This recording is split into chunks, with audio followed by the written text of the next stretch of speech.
All right, hello everybody. It's been a little while, been over a month since our last major at the Manor. At the beginning of summer, and now we're sadly on the back half of it. But we got our Masters coming up at Golden Oaks on Sunday, our eighth annual, which is absolutely crazy. There were winners from last year. I won championship flight. Alan Zielinski won first flight. Gallagher second. And all three of us are playing, and all three of us are going to be defending our title in our respective flights. So here are the tee times.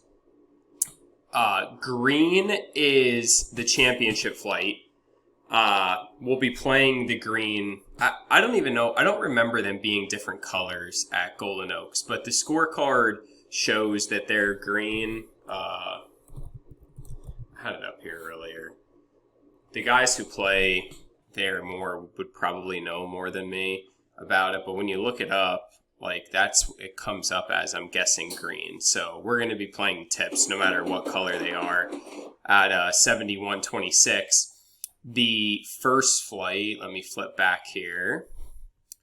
So the first flight here, which is, and there's 9 guys in championship. It was a little hard I ended up with 9 in championship, 13 in first flight, and 8 in second flight. So I had to stagger it a little bit differently, where I put Alan with Josh there in the first group.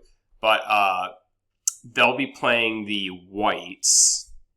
I guess they're not even called the whites. I guess they're the blacks, technically. The middle is what first flight will be playing, 6,077. And then second flight is playing 5502, the silvers. So I guess technically it would be green, black, and silver for the tees that we will be playing. Not going to go over the rules. You know them by now. Same thing as always.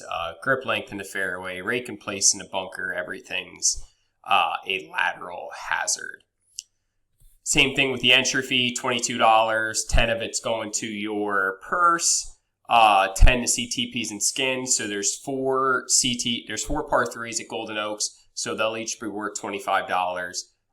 So we have 30 guys signed up.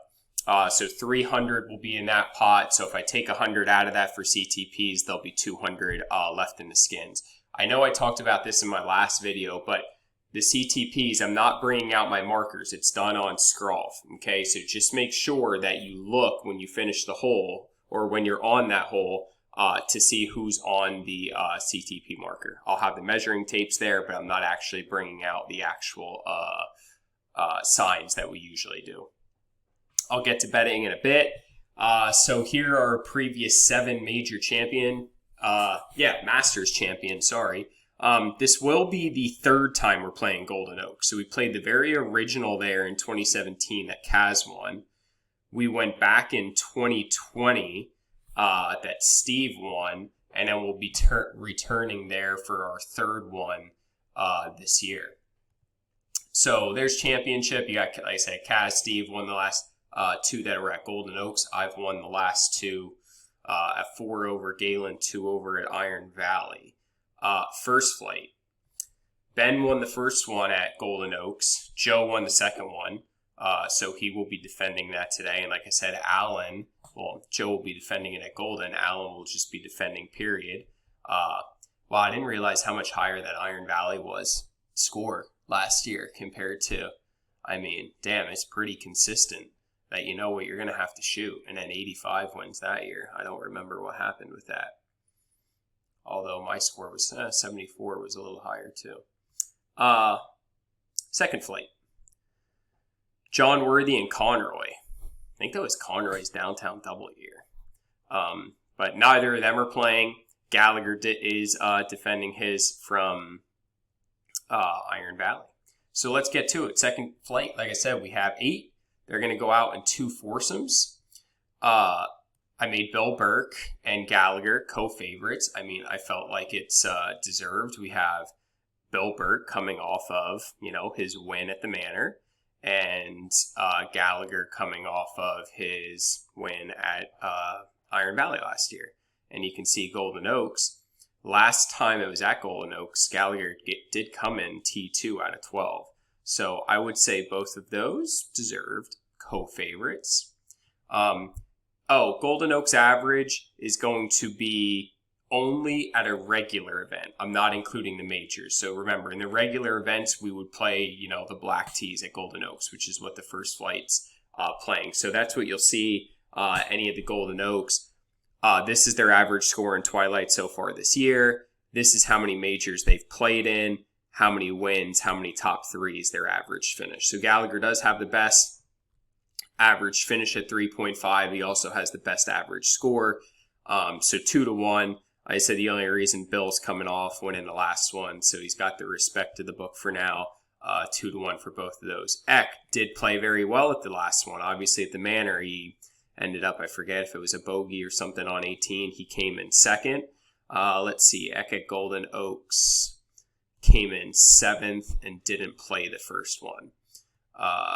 Average finish of 5.5. Next, I made T-Bone at 4-1. T-Bone does have a couple second place finishes. He did not play the last one at Golden Oaks. And then the rest of them, I made 5-1. I didn't go anything too high in this flight just because, with there only being 8 golfers, you never really know what's going to happen. And what did I say those scores were that one?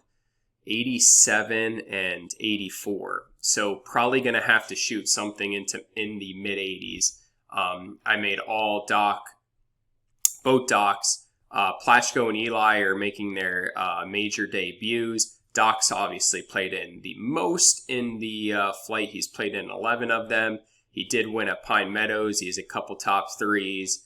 But Doc Puzzy, last one, he came in T5 at the Manor. So that second flight, with the 8 guys, they got $80, $40, $25, $15. Obviously, you get that automatic berth.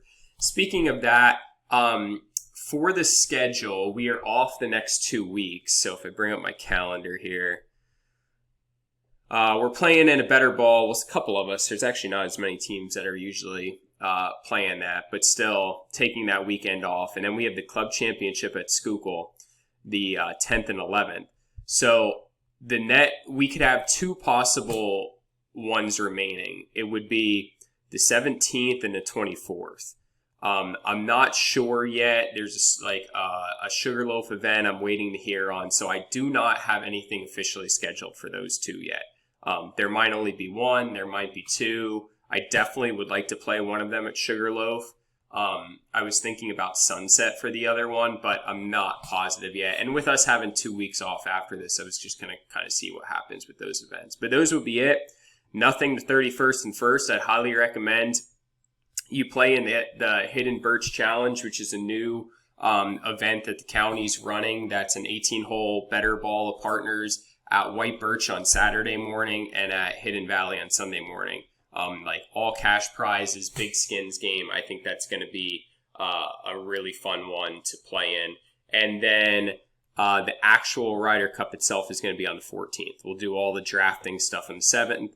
And then Ryder Cup at Hidden Valley on the 14th. So that's it's crazy that we're in the home stretch here.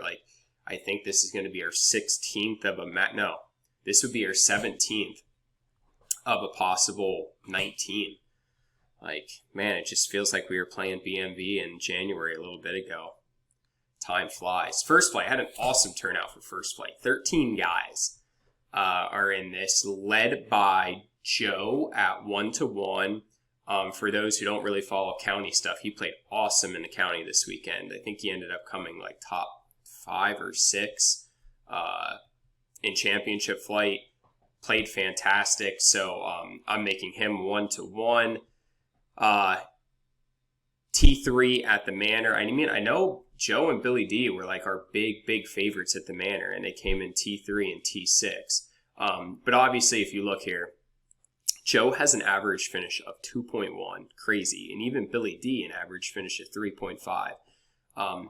So Joe's come in the top 3 in 6 of his 7 majors in first flight. Billy D's come in the top 3, 6 of 11. So those two, putting him at the top, giving the edge to Joe. I made Steele next. Steele's been playing great in Twilight this year. You can see his average score, 78.7. He loves to play Golden Oaks. I don't know why I don't have that. I'm going to have to go back and fix. Steele does have a top 3. He came in second. I don't know why that's not colored. So bear with me as I'm fact checking myself and talking. But Steele's been playing super solid, plays a lot of golf at Golden Oaks. So I made him 3-1. I like his chances to definitely be in the mix. Yeah, I just must have had an oversight there, and I forgot to highlight it in orange. Okay, fixed. I also made Tothy, our winner at the Manor. Kind of out of nowhere, long shot winner at the Manor. You can see his other finishes. Oh, I forgot to look back at Golden Oaks for these two, by the way. Sorry. Who's that? Joe won it. Billy D didn't play. And T2 would be, who is that? Oh, Steele came in T2. Yeah, I know he plays with Golden Oaks very well. But yeah, back to Tothy. After a few major performances that weren't anything crazy, first place at the Manor, won that as a big long shot. So got to respect him there at 3-1. Then I have Soup, Schnecky, Baney all at 4. We have Soup 1 at Iron Valley in 2020, and he did come in T3 at the Manor. So solid for Soup. I think Soup is coming off an injury, though, from what he told me. Shoulder. Schnecky been playing super solid golf this year. He has 3 second-place finishes. He came in 6th at the last time he was at Golden. He did not play the Manor earlier this year. And going down to Baney. Baney's been solid too. And you can see all the average scores in display here at the top are like right around the high 70s. Baney not any top 3s in first flight. He came in 5th at the Manor. All right, so after those 4-1s, I have Gower and Doug at 5. Gower 0 for 2 in first flight. Did come in 4th and 5th though. Super solid. And Doug came in, he had his great performance at the Manor. That's right. Came in second. I think it was 1 shot. That's right. He was leading a majority of the time. So real good finish for Doug in that. 4 top 13s, and of course he won back in 2018. And I'm finishing with 7-1s. Alan, I know he's our defending champ in this. You can see right there. He didn't play great at the Manor. Have him, Manbo, and Jake at 7-1. I think, just a bunch of middle-ish of the pack performances for them. And their average scores are towards the bottom. John's is a little bit lower. He plays the seniors in regular Twilight, so that's why, he'll actually be moving back a set of tees to play these. But still, Golden Oak, 6,000 yards. I'm not even sure it really plays that long. But first flight, much bigger pot here, 130, 50, 40, 25, 15. For those guys. Championship's a little bit smaller, only 9 in it. Lots of guys have stuff going on, vacations and whatnot. I mean, that always happens in the summer. So I made Steve and I the co-favorites at 2-1.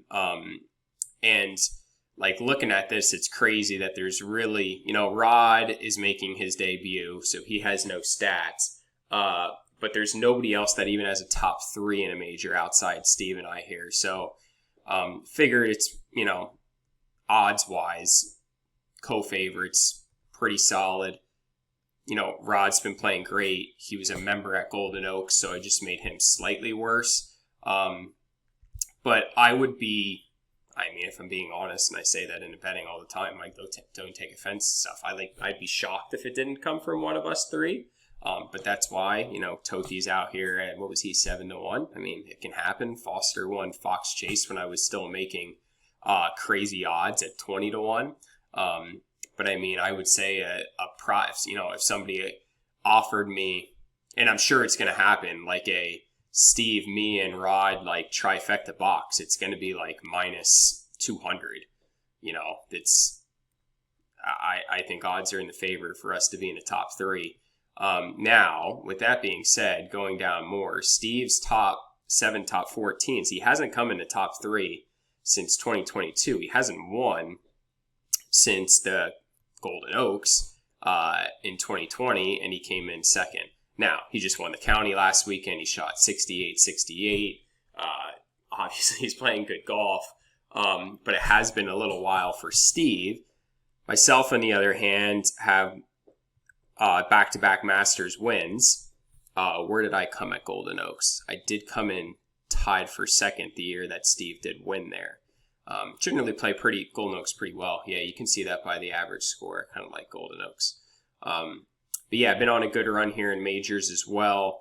And then Rod, like I said, we don't have any info on him, but also another solid performance at the county. I think he was like top 5.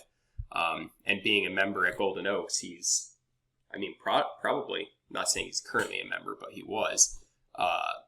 He's probably played more rounds there than anybody else in the field. Going down to 5, the ones, guys that think that can still be in the hunt. Jay-Z, J.D. Barton, obviously very capable with solid rounds. Jay-Z usually floats, yep, you can see that, like right in the middle. Bunch of fists, force. His average finish in majors is 6. JD's only played in 1. That was last year. He didn't play in anything this year, but JD's been playing solid golf in Twilight too. Then I went down to a trio of 7-to-1s that all average right around 77. Not much stats here. Jonesy's played 5 times in championship, bunch of middle of the pack. And Carson and Puzzy both just played in their first championship flight this year. I would have way more stats from them in first flight. And then Elliott declared. He was a first flight guy that declared up, so I did bump his odds up with an 81.5 average to 10-to-1. So $90, 40, 30, 20 is what I'm going to pay out there in championship flight. There's the Scroff link. I'll post that again closer to the probably. Oh yeah, since it'll be an afternoon time, I'll definitely have an email out Sunday morning. But send your bets in. Remember, prop bets. Yeah, if you send in a hole-in-one, I don't know what I'm going to do with a hole-in-one yet. I'm a month out. I'm much better about the whole hole-in-one situation. I guess I'll offer it, but they'll be pretty terrible odds. Number 9, I guess, would be the hole. I don't know, Rod would probably know more than me what the ace hole is. 9 from the whites is 133, but it's like 214 from the tips. And what's that other one on the back? 128. So nothing like a 95-yarder from the Manor that I have to worry about this time around. But yeah, send your prop bets in, your parlays, your exactas, your over-unders for golfers. You can't bet your own over, obviously. But yeah, I'll give you whatever odds you have. Be creative with stuff. That's it. So Sunday, 1 o'clock. Tee time is the start. So it's foursome deals in the book.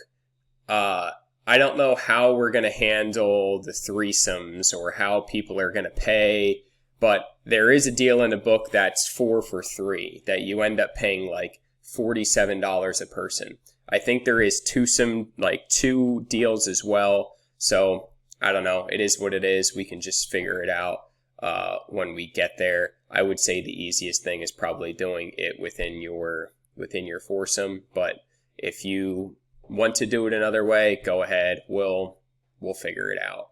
So, all right, send the bets in. I'll be giving updates throughout the week, and looking forward to Sunday. Have a good one, guys.